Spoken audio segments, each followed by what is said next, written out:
여러분 지금 할리우드 한복판에서는요, 웬만한 블록버스터 영화보다 더 극적인 드라마가 펼쳐지고 있습니다.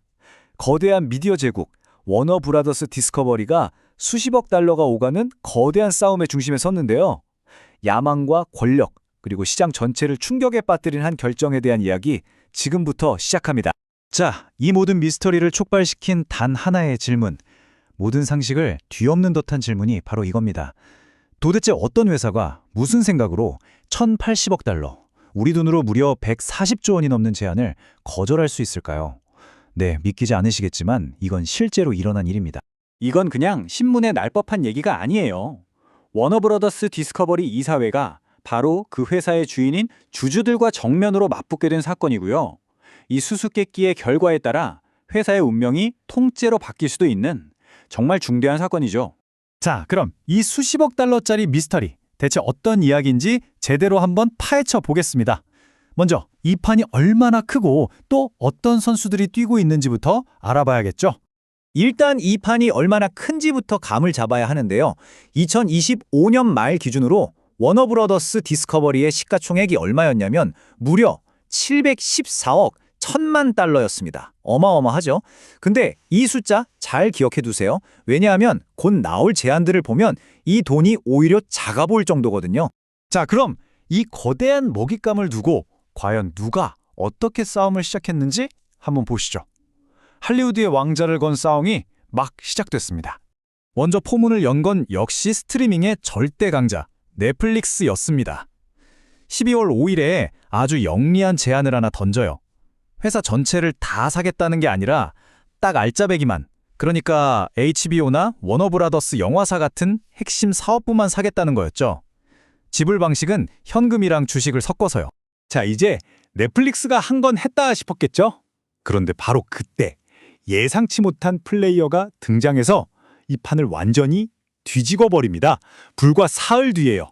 파라마운트, 스카이댄스가 그야말로 폭탄 선언을 한 거죠. 우리는 부분 말고 회사 전체를 사겠다. 그것도 전액 현금으로. 금액은요, 무려 1,084억 달러. 이건 뭐 게임의 규칙이 바뀌는 순간이었습니다. 자, 여러분이 주주라면 어떠시겠어요? 이렇게 나란히 놓고 보면 고민할 필요가 있을까요?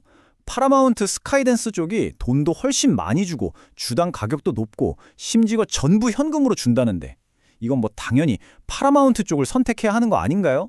네, 상식적으로는 그렇죠. 그런데 바로 여기서부터 이 이야기의 가장 이상하고 가장 극적인 부분이 시작됩니다. 바로 이사회가 내린 충격적인 결정, 그리고 그 결정에 시장이 어떻게 반응했는지 말이죠. 이 모든 일들이 정말 순식간에 벌어졌어요. 12월 5일에 넷플릭스가 제안하고 8일에 파라마운트가 더 큰 판을 벌이고 그리고 딱 일주일 좀 지나서 WBD 이사회가 결정을 내립니다. 그야말로 숨막히는 일주일이었죠. 아니, 그럼 도대체 이사회는 왜, 무슨 이유로 이렇게 좋은 제안을 걷어찼을까요? 공식적으로 내세운 이유는 파라마운트의 자금 조달 계획이 불확실하고 리스크가 크다는 거였어요. 글쎄요. 이게 정말 합리적인 이유였을까요? 아니면 혹시 우리가 모르는 다른 속사정이 있었던 걸까요? 바로 이 지점에서 의혹이 눈덩이처럼 불어나기 시작합니다. 이사회의 결정이 발표되자마자 시장의 반응은 정말 싸늘했습니다. 워너브라더스 디스커버리 주가가 하루 만에 4%나 폭락해서 27.61달러로 주저앉았어요. 여러분, 주식시장에서 마이너스 4%는 그냥 숫자가 아니에요. 이건 시장이 이사회를 향해 던진 불신임 투표나 마찬가지입니다. 당신들 결정 완전히 틀렸어! 라고 소리친 거죠. 투자자들은 그야말로 패닉에 빠졌습니다. 하지만 이야기는 여기서 끝나지 않습니다. 오히려 이제부터가 진짜 싸움의 시작이었죠. 이사회의 결정을 뒤집기 위한 압박이 사방에서 들어오기 시작했거든요. 바로 그때 정말 생각지도 못한 구원투수가 등판합니다. 바로 오라클의 창업자, 억만장자 레리 앨리슨이었죠. 그가 뭐라고 했냐면 파라마운트가 돈이 없다고? 걱정 마. 내가 44억 달러를 개인적으로 보증서 줄게 라고 한 겁니다. 와, 이 한 방으로 이사회가 내세웠던 자금 불확실성이라는 명분은 그냥 공중분해 돼버렸죠.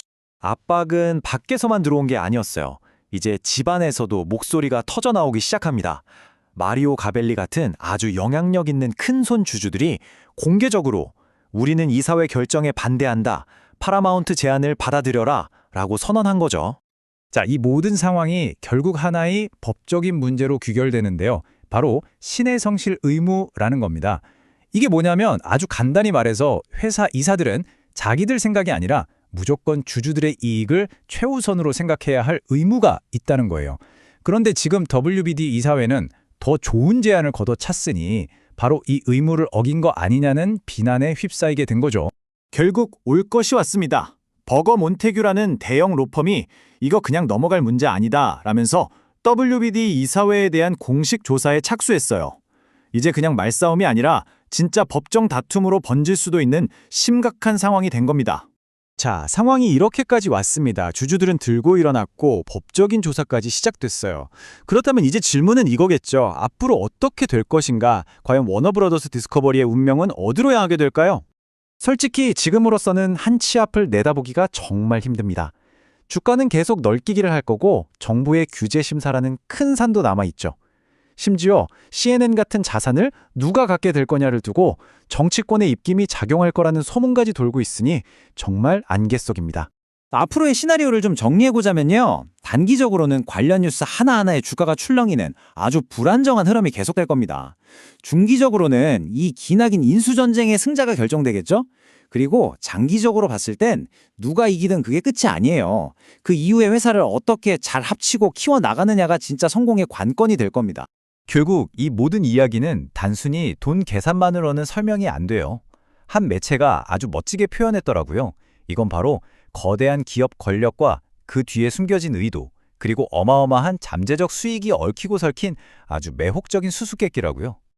그래서 우리에게 남은 마지막 질문은 바로 이것입니다. 도대체 그날 그 회의실 문 뒤에서는 무슨 일이 있었던 걸까요? 이사회가 그 엄청난 제안을 거절한 진짜 이유는 과연 무엇이었을까요? 이 미스터리의 답을 찾기 위해서라도 우리는 이 드라마의 다음 편을 계속 지켜봐야만 할 것 같습니다.